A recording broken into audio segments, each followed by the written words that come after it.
Hello everyone, आज हम पढ़ने वाले हैं क्लास 10th हिस्ट्री का चैप्टर नंबर 2 जिसका नाम है नेशनलिज्म इन इंडिया।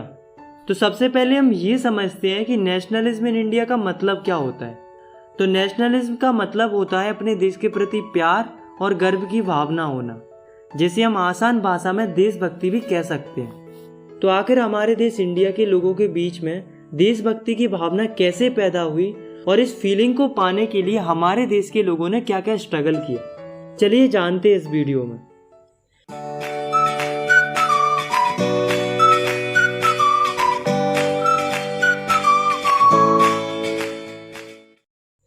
हमारे चैप्टर की शुरुआत होती है 1914 से। ये वो साल थी जब विश्व की दो महान शक्तियां आपस में लड़ाई लड़ने लगती हैं। एक तरफ थी अलाइड पावर्स और दूसरी तरफ थी सेंट्रल पावर्स।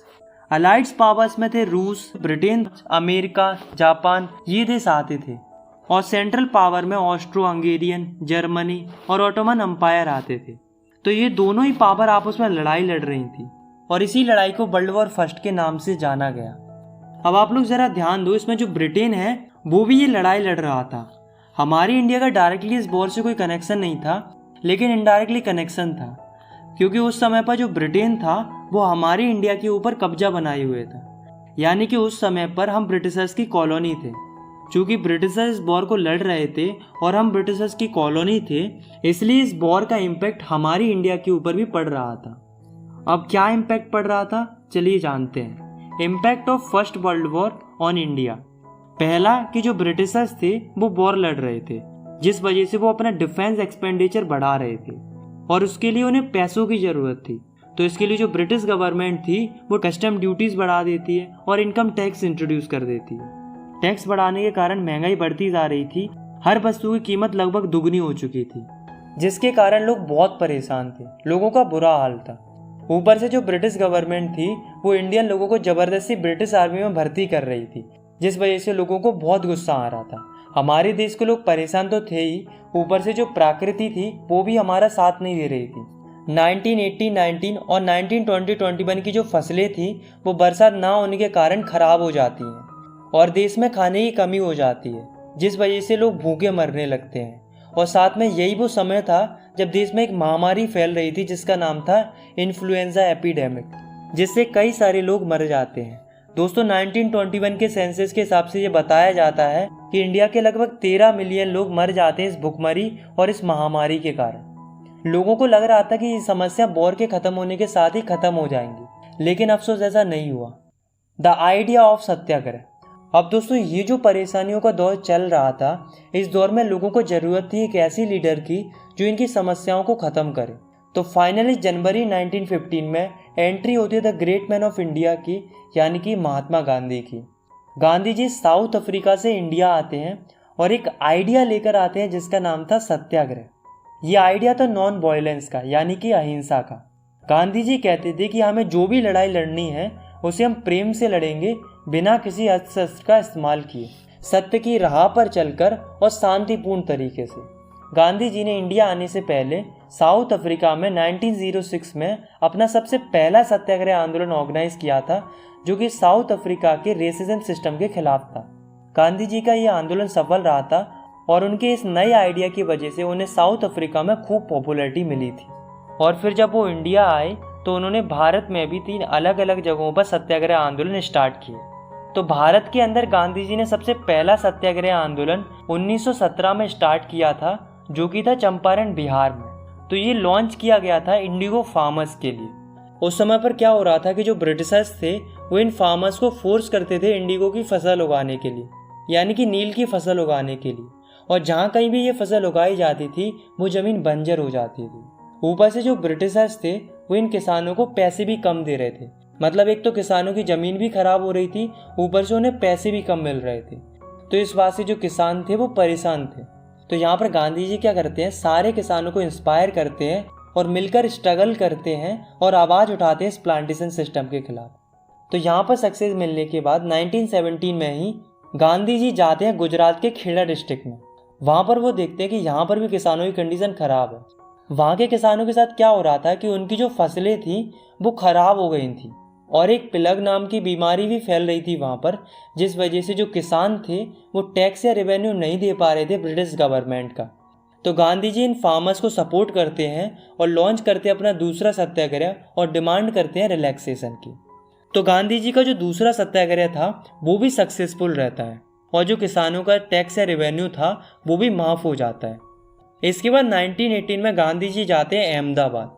अहमदाबाद में क्या हो रहा था कि जो वहाँ के वर्कर्स थे उनको बहुत ही कम वेजेस मिलती थी, यानी कि उनको बहुत कम पैसा मिलता था। तो जो वर्कर्स थे वो परेशान थे क्योंकि चीज़ों के दाम बढ़ रहे थे, इसलिए जो वर्कर्स थे वो थोड़े ज़्यादा वेजेस की डिमांड कर रहे थे। तो इसके लिए जो गांधी जी थे वो उनके सपोर्ट के लिए वो अपना तीसरा सत्याग्रह आंदोलन लॉन्च करते हैं और मांग करते हैं उनकी वेजेस बढ़ाने के लिए। तो ये मूवमेंट भी सक्सेसफुल रहा। तो गांधी जी लगातार 3 बड़े बड़े सत्याग्रह आंदोलन करते हैं देश के अलग अलग हिस्सों में, जो कि सक्सेसफुल रहते हैं। अब दोस्तों जो आंदोलन हो रहे थे देश के अलग अलग जगहों पर, ये सब देखकर जो ब्रिटिशर्स थे वो शांत थोड़ा ना रहे। ब्रिटिशर्स को इस बात से आ गया गुस्सा। ब्रिटिशर्स ने क्या किया कि एक लॉ पास कर दिया जिसका नाम था रॉलेट एक्ट। तो रॉलेट एक्ट एक कानून था जो कि 1919 में पास किया गया था। ये पास किया गया था इंपीरियल लेजिस्लेटिव काउंसिल के द्वारा, जो कि उस समय की ब्रिटिश पार्लियामेंट थी इंडिया के अंदर। इस लॉ की वजह से जो ब्रिटिश गवर्नमेंट थी उसको बहुत ही ज्यादा इनॉर्मस पावर मिल गया। तो ये लॉ क्या कहता था कि जो भी व्यक्ति रिवॉल्यूशनरी एक्टिविटी करते पाया जाएगा तो उसको सीधा 2 साल के लिए जेल में डाल दिया जाएगा बिना ट्रायल, मतलब उसको कोई मौका नहीं दिया जाएगा अपनी बेगुनाही साबित करने का। ये लॉ इंडियंस के लिए इतना खराब था कि इस लॉ को ब्लैक लॉ भी बोला जाता है। अब जो ब्रिटिश गवर्नमेंट थी उसको जिस किसी पर भी शक होता था वो उसको सीधा जेल में डाल देती थी 2 साल की, चाहे वो कोई आम नागरिक हो और चाहे वो कोई पॉलिटिकल लीडर। तो इस रॉलेट एक्ट के अगेंस्ट में जो गांधी जी थे वो अपना सत्याग्रह आंदोलन लॉन्च करते हैं इस रॉलेट एक्ट के विरोध में, जिसको बोला गया रॉलेट सत्याग्रह। तो ये जो सत्याग्रह था वो नेशन वाइड सत्याग्रह था, मतलब अभी तक जो सत्याग्रह हो रहे थे वो देश के अलग अलग रीजन्स में हो रहे थे, पर ये जो सत्याग्रह था वो पूरे नेशन के लिए था, यानी कि पूरी कंट्री के लिए था। तो इस मूवमेंट की शुरुआत करते हैं गांधी जी 6 अप्रैल से। गांधी जी क्या कहते हैं कि हम 6 अप्रैल को पूरे देश के अंदर हड़ताल करेंगे, वो भी शांतिपूर्ण तरीके से। तो गांधी जी के कहने पर पूरा देश जो है वो 6 अप्रैल को हड़ताल करने लगता है। इस हड़ताल के चलते रेलवे, वर्कशॉप और दुकानों को बंद कर दिया जाता है। वर्कर्स स्ट्राइक पर चले जाते हैं। देश के अलग अलग शहरों में रैलीज ऑर्गेनाइज की जाती हैं। ये देखकर जो ब्रिटिशर्स थे वो डर जाते हैं। उन्हें डर था कि कहीं ये लोग कम्युनिकेशन लाइन को खराब ना कर दें। इससे बचने के लिए जो ब्रिटिश गवर्नमेंट थी वो पॉलिटिकल लीडर्स को पकड़ना शुरू कर देती है। अमृतसर के बहुत सारे पॉलिटिकल लीडर्स को जेल में डाल दिया जाता है और गांधी जी को दिल्ली जाने से रोक दिया जाता है। यहाँ तक सब ठीक था, लेकिन 10 अप्रैल को जो ब्रिटिश पुलिस होती है वो अमृतसर में एक शांतिपूर्ण जुलूस पर गोली चला देती है।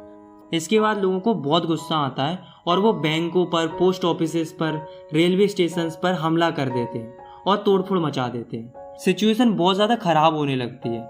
इन हमलों को देखकर जो ब्रिटिश गवर्नमेंट होती है वो मार्शल लॉ लगा देती है।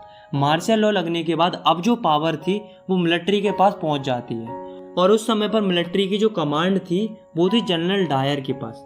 अब होता क्या है कि 13 अप्रैल का दिन था। इस दिन बहुत सारे लोग जलियांवाला बाग जो कि अमृतसर में है वहाँ पर इकट्ठे होते हैं। इस बाग में बैसाखी का मेला लगा हुआ था, तो ज़्यादातर लोग बैसाखी का मेला मनाने के लिए आए थे। ये लोग इनोसेंट थे, इन्हें नहीं पता था कि मार्शल लॉ नाम का कोई लॉ लगा हुआ है। तो ये सारे लोग चैन से बैसाखी का मेला मना रहे थे। पर इस बाग में कुछ लोग ऐसे भी थे जो रॉलेट एक्ट के अगेंस्ट में प्रोटेस्ट कर रहे थे। तो जब जनरल डायर को ये सब पता चला कि जलियांवाला बाग में बहुत सारे लोग इकट्ठे हुए हैं, तो वो अपनी मिलिट्री के साथ आता है और बाग के सारे दरवाजों को बंद करवा देता है और लोगों के ऊपर अंधाधुंध गोलियां चलवा देता है, जिस वजह से बहुत सारे इनोसेंट लोगों की जान चली जाती है। इसी इंसिडेंट को बोला जाता है जलियांवाला बाग मैसेकर। इस इंसिडेंट ने पूरे देश को हिलाकर रख दिया था। नॉर्थ इंडिया के बहुत सारे शहरों के लोग सड़कों पर आ जाते हैं, हड़तालें होने लगती हैं, जनता और पुलिस के बीच में क्लैशेस होने लगते हैं, लोग गवर्नमेंट बिल्डिंग्स पर हमला कर देते हैं। मतलब बहुत ही ज़्यादा कॉम्प्लेक्स सिचुएशन होने लगती है। ये देखकर जो ब्रिटिश गवर्नमेंट होती है वो भी उतनी ही सख्ती से इंडियंस को दबाना शुरू कर देती है। उन पर नाक रगड़वाई जाती है, उन्हें क्राउल कराया जाता है, उन्हें सल्यूट करने के लिए फोर्स किया जाता है, लोगों को कोड़े मारे जाते हैं, कई सारे गाँव के ऊपर बम गिराए जाते हैं। गांधी जी कभी नहीं चाहते थे वॉयलेंस हो, यानी कि लड़ाई दंगे हो, ये सब देखकर गांधी जी को बहुत बुरा लगता है और वो रॉलेट सत्याग्रह को बंद करा देते हैं और अपना आंदोलन वापस ले लेते हैं।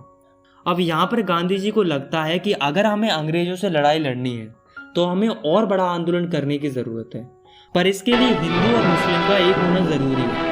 अगर हिंदू और मुस्लिम एक हो गए तो जो मूवमेंट होगा वो और बड़ी स्केल पर होगा। तो चलिए अब हम देखते हैं कि हिंदू और मुस्लिम एक कैसे होते हैं। जो हिंदू थे वो डिमांड कर रहे थे स्वराज की, यानी कि इंडिपेंडेंस, और वो लड़ाई लड़ रहे थे ब्रिटिशर्स के खिलाफ। वहीं जो मुस्लिम थे वो उस समय पर खिलाफत इशू पर काम करते। तो ये खिलाफत इशू क्या था? देखो, वर्ल्ड वॉर फर्स्ट में बहुत सारी कंट्रीज आपस में लड़ रही थी। ऐसे जो ब्रिटेन था और जो टर्की था वे भी आपस में लड़ रहे थे। उस समय पर टर्की का जो राजा था वो था कैलिफा, जिसे हिंदी में बोला जाता है खलीफा। ये जो राजा था वो इस्लामिक हेड माना जाता है और जितने भी मुस्लिम्स थे वो इनकी बहुत ही ज्यादा रिस्पेक्ट करते थे। तो होता क्या है कि इस वॉर में टर्की हार जाता है और ब्रिटेन जीत जाता है। अब जनता में एक अफवाह फैलने लगती है कि जो ब्रिटेन है वो टर्की के राजा के ऊपर यानी कि खलीफा के ऊपर एक हार्श ट्रीटी इम्पोज करने वाला है, मतलब ऐसे कानून लाने वाला है जो कि खलीफा के लिए बहुत बुरे होंगे।